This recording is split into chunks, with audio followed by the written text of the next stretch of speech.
அணில் இருக்கான் பாத்தீங்களா, அந்த 7 அடி எருமையுடைய போலி லாட்டரி சீட்டு வித்த பணத்தை வச்சுக்கிட்டு விமானத்துல போகவும், இந்த விர்ச்சுவல் வாரியர்ஸ்னு இந்த ரூட் இவங்களுக்கெல்லாம் காசை கொடுத்து என்னமோ 40% இருக்கு, 30% 25% இருக்குன்னு அள்ளி விடுறாங்க.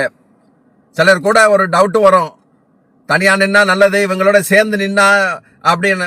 எந்த சேர்ந்து நின்னாலும் தலைவர் முதல்வராத எந்த சக்தியாலையும் தடுக்க முடியாது. அதை நீங்க எழுதி வச்சுக்கோங்க. அது 100% தலைவர் ஜெயிக்க போறாரு. அதுல மீண்டும் முத்துவேல் கருணாநிதி ஸ்டாலின் அவர் சொல்ற குரலை நம்ம கேட்கத்தான் போறோம். அதுல எந்த மாற்று கிடையாது. இவன் போய் சேரட்டும், பாஜகவோட சேரட்டும், தனிச்சு நிக்கட்டும், எப்படியா இருந்தாலும் நமது வெற்றியை ஒன்னும் அசைக்க முடியாது. அந்த மாதிரி தலைவருடைய திட்டமிடல் இருக்காரு. நேற்று கூட மாவட்ட செயலாளர் மீட்டிங்ல தெளிவா சொல்லியிருக்காரு. என்ன யதார்த்தம் நடக்குதோ அதை கரெக்டா சர்வே மூலமா எடுத்து தெளிவா சொல்லிட்டாரு. யாரும் ரெக்கமெண்டேஷனுக்கு வராதீங்க. வேட்பாளர் தேர்வுங்கிறது சர்வேன் அடிப்படையில் அவங்களுடைய திறமை, அவங்களுடைய செயல்பாடு, மக்கள் விரும்புறவங்க, கட்சிக்கார விரும்புற ஒரு வேட்பாளர் வருவாரு. அந்த வேட்பாளரை ஆதரிக்க வேண்டியது எல்லாருடைய கடமை. அதிகபட்ச தொகுதியை ஜெயிக்கக்கூடியவங்க தான் இனி மாவட்ட செயலாளரா இருப்பாங்க, இனி அமைச்சர்களா இருப்பாங்க அப்படிங்கறது தெளிவா சொல்லிட்டாரு. எந்த உள்குத்தலும் குத்தக்கூடாது. எந்த வித இதுவும் பண்ணாம தலைவர் யார் அறிவிக்கிறாங்களோ, கூட்டணியில யார் அறிவிக்கிறாங்களோ அவங்கள பூரா ஜெயிக்கணும். நமக்கு 150 தொகுதி நம்ம ஜெயிக்க போறோம். கூட்டணி கட்சி 50 தொகுதி, மொத்தம் 200 தொகுதி நம்ம ஜெயிச்சே ஆகணும். தலைவர் தெளிவா சொல்லிட்டாரு. அதை நம்ம கடைபிடிப்போம். ஏன்னா 5 ஆண்டுகள் தலைவர் என்னென்ன செய்யணுமோ அந்த சாதனைகள் செஞ்சுட்டாரு. எந்த ஆட்சியிலும், அதாவது 2006 to 2011 தலைவர் மிகச்சிறந்த ஆட்சியை கொடுத்தாரு. அதை காட்டிலும் ஒரு ஸ்டெப் மேல தந்தை 8 அடி பாஞ்சார், இவர் 16 அடி பாஞ்சு மக்கள் மனசுல இது பண்ணிட்டாரு. நீங்க தாவைக்கால இருந்து போய் அங்க ஒரு குறிப்பிட்ட வாக்கு வங்கி போனாங்களோட அதிமுக வாக்கு வங்கி அதல பாதாளத்துக்கு போயிருச்சு. ஜெயலலிதா காலத்திலையும் எம்ஜிஆர் காலத்தில இருந்த மகளிர் வாக்குகள் நமக்கு வந்து சேர்ந்திருக்கு. அதனால எந்த கவலையும் நம்ம பட வேண்டிய அவசியமே கிடையாது. இவன் இந்த 7 அடி எருமை இருக்கட்டும், எலெக்ஷன் முடியட்டும். அவன் இந்த தமிழ்நாட்டில் இருந்தான்னா என்ன செய்யணுமோ அதை கண்டிப்பா இந்த இயக்கம் செய்யும். அதுல எந்த மாற்று கருத்து கிடையாது. எவனும் திமுகவை பகைச்சுக்கிட்டு அடிக்கடி சொல்லுவாரு, சூரிய வெற்றி கொண்டாதான் சொல்றாரு. கக்கிறத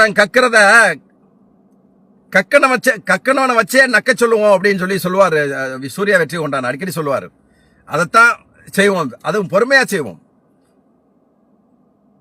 தெய்வம் நின்று கொள்ளும் சொல்லுவாங்க, ஆனா திமுக நின்று கொள்ளும். கண்டிப்பாக யாரெல்லாம் திமுகவை எதிர்த்தானோ, யாரெல்லாம் திமுகவை, நம்ம கூட சில எழுத்துக்கள்லாம் நம்ம எழுதுறோம். எழுதுறதுங்கிறது அவங்க ஆல்ரெடி அவங்க கொடுத்தத, மடக்கு ஊதிங்கிறது அவங்க எழுதுறத, அந்த வார்த்தைகள் தான் பயன்படுத்துறோம். இல்லாத பட்சத்தில் நீங்க பாருங்க, சமூக வலைதளங்கள்ல கமெண்ட்ஸ் எல்லாம் பாருங்க. காங்கிரஸ் காலங்கள் இருந்துச்சு, அதுக்கடுத்து அதிமுக காலங்கள் இருந்துச்சு. அதுல இந்த அநாகரிகள் வார்த்தைகள்லாம் வராது. இந்த ஃபேக் ஐடிக்கு பிறந்தவங்க பூரா என்ன தெரியுமா, இந்த கலாச்சாரத்தை கொண்டு வந்தவனே நாம் தமிழர் கட்சிக்காரன் ஃபர்ஸ்ட் கொண்டு வந்தது. அதுக்கடுத்து பாஜக அண்ணாமலை அந்த வார் ரூம் கொண்டு வந்தது.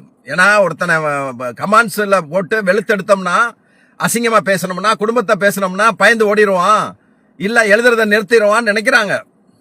உன் கமாண்ட பார்த்தா தானடா நாங்க இது பண்றதுக்கு. நீ என்ன போடுறீன்னு நாங்க பாக்குறதே கிடையாது. நீ திட்டு, எங்க கருத்தை நாங்க எடுத்து வச்சிருக்கோம். அதுக்கு நாகரிகமான கருத்தை வைக்க கூட ஒரு திராணி இல்லையே. இந்த அருண்ராஜன் ஒருத்தர் இருக்கான். அன்னைக்கு இந்த அனில் பையன் வந்து வருமான வரித்துறையில வந்து செக் பண்ண போனவன் அவன் தான். பார்த்துட்டு பல கோடி ரூபாயை டிஸ்கவுண்ட் பண்ணவன் இவன் தான். அந்த உறவு, அந்த அட்ஜஸ்ட் பண்ண அந்த உறவு இன்னைக்கு அவன் வந்திருக்கான். வந்தவன் என்ன சொன்னான், உரிமை தொகையெல்லாம் நாங்க வாங்க மாட்டோம், இலவசம் கொடுக்கறதெல்லாம் வேஸ்ட் அப்படின்னு சொன்னான். அந்த பரதேசி நாய் போய் திருச்செங்கோடுல வந்து டப்பா கொடுத்துக்கிட்டு இருக்கான். அவனுடைய ஸ்டிக்கர் ஒட்டி டப்பா இஷ்யூ பண்ணிட்டு இருக்கான். ஒவ்வொரு ஸ்கூல்லையும் போய் முட்டாய் கொடுக்கறது. எப்படி அரசு பள்ளியில, ஒரு பள்ளியில பார்த்தேன், அரசு பள்ளியில, கோயம்புத்தூர் சைடுன்னு நினைக்கிறேன், அரசு பள்ளியில கொண்டு போய் 10ஆவது வகுப்பு எக்ஸாம் எழுதுறாங்களாம். அவங்களுக்கு பேனா இதே கொண்டு கொடுக்குறான். ஒரு 10 ரூபா பேனா வாங்கி கொடுத்துட்டு என்னமோ அது அவங்க டீச்சர்ஸ் எல்லாம் ரொம்ப வரவேற்று வர்றாங்க, தாவேக்காரங்க வர்றாங்க, வாங்கிக்கங்க அப்படின்னு. எப்படி கவர்மெண்ட் ஸ்கூல்ல எல்லாம் அலோவ் பண்றாங்கன்னு ஒன்னும் தெரியல எனக்கு. அப்படி அந்த அருண்ராஜ் நேர்மையா பேசினா, உத்தம புத்தன மாதிரி பேசுறான். கடைசியில் பார்த்தீங்கன்னா அந்த டப்பாவோட தேர்தல் அதிகாரிகள் பிடிச்சிருக்காங்க. அது கொடுக்கறத நீ எலெக்ஷனுக்கு முன்னால கூட தேர்தல் தேதி அறிவிச்சாச்சு. அதன் டப்பா 10 ரூபாயா 20 ரூபாய்க்கு வாங்க ஒரு சில்வர் டப்பாவை கொடுத்துட்டு, அப்ப நீ சொல்ற நியாயமா ஊழல் பண்ண மாட்டேன்னு சொன்னா இது ஊழல் தானடா. நீ காசு கொடுக்காம நீ வந்து நின்னு பாரு, நெல்லு. நாங்க கொடுக்கறத மக்களுக்கு கொடுக்கறோம்டா. அது நீ நினைச்சுக்கிட்டீங்கன்னா ரைட்டு. அது நாங்க செய்ய போகும்போது அதையே நீ எதிர்க்கிற, அதையே குற்றம் சொல்ற. நாங்க நேர்மையானவங்க இதெல்லாம் செய்ய மாட்டோம்னு என்ன மயத்துக்குடா சொல்றிய? சொல்லிட்டு அப்புறம் என்ன இது கூந்தலுக்கு கொடுக்குற? எனவே என்ன தலைகில நின்னாலும் சரி, மதுவை ஒழிப்போங்கிறான் யாரு ஆதவர்ஷனா.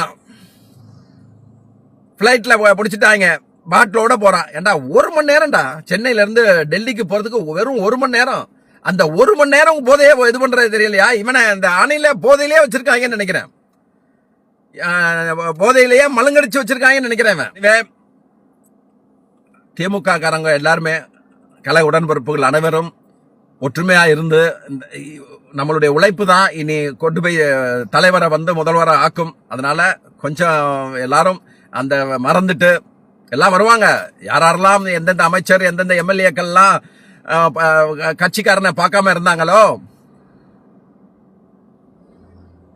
எந்த பிஏ போன் எடுக்கலையோ, எந்த தொண்டனை போய் பார்த்தா வீட்டுக்கு போனானா காக்க வச்சு மணிக்கணக்கா காக்க வச்சு ஒன்னும் செய்யலையோ, எங்களுக்கு இது போட்டிருக்கலாமே, கிராம இதுல போட்டிருக்கலாமே, சத்துணவுல போட்டிருக்கலாமே, அங்கன்வாடி பணியாளர்ல போட்டிருக்கலாமே, தலையாரி வேலைக்கு போட்டிருக்கலாமே அப்படின்னு சொல்ல போகும்போது எல்லாம் அதிகாரிகள் செஞ்சுட்டாங்க, எங்களுக்கு ஒன்றும் தெரியாதுன்னு சொல்லி ஏமாத்தினாங்களோ, அவங்களாம் நம்மளை தேடி வருவாங்க. அவங்க நம்ம கட்சிக்காரங்க. நம்ம இதுதான் விடுவோம். இனி அடுத்த 5 ஆண்டுகள் நம்ம ஆட்சிக்கு வர போகும்போது யாரு செய்யறாங்களோ, யாரு திறமை நமக்கு கட்சிக்காரனுக்கு செய்யறாங்களோ அவங்களைத்தான் பார்த்து தலைவர் தேர்ந்தெடுக்கணும். எம்எல்ஏவா அவங்களைத்தான் மந்திரியாக்கணும். அப்படிப்பட்ட சூழல் வரும். வராத சூழல்னா சோசியல் மீடியா மூலமா அவங்களை கொண்டு வர்றதுக்கு வழி பண்ணுவோம். அது வரைக்கும் நம்ம எல்லாரும் சேர்ந்து இந்த இயக்க வெற்றியை மட்டும் குறிக்கோளா பார்த்து செய்யணுங்கிறது என்ன மாதிரி ஆட்களுடைய தாழ்மையான வேண்டுகோள். ஏன்னா ஒரு இடைத்தேர்தலில் ஒரு தொகுதியில நம்ம தோத்துட்டா கூட சோறு சாப்பிடாம 2 நாள் வெளியே வராம கஷ்டப்படுற லட்சக்கணக்கான தொண்டர் இருக்கான. தொண்டனை கொண்ட இந்த திமுக அது. அவனுக்கு உணர்வு தான் தெரியும், நேர்மை தான் தெரியும். இப்படி ஏமாத்திட்டாங்களே அப்படின்னு சொல்லிட்டு பழிவாங்க தெரியாது, வன்மம் தெரியாது. அதுல சிலர் இருக்கலாம், நம்ம வளர்ந்துடக்கூடாது அப்படின்னு நினைக்கிற சிலர் வன்மங்கள் இருக்கலாம். ஆனா தொண்டன் அடுத்த எந்த வன்மம் இல்லை. மீண்டும் இந்த தலைவரை முதல்வர் ஆக்குவார் அப்படிங்கிற ஒரு நம்பிக்கையோட நம்ம நடைபெறுவோம். நன்றி, வணக்கம்.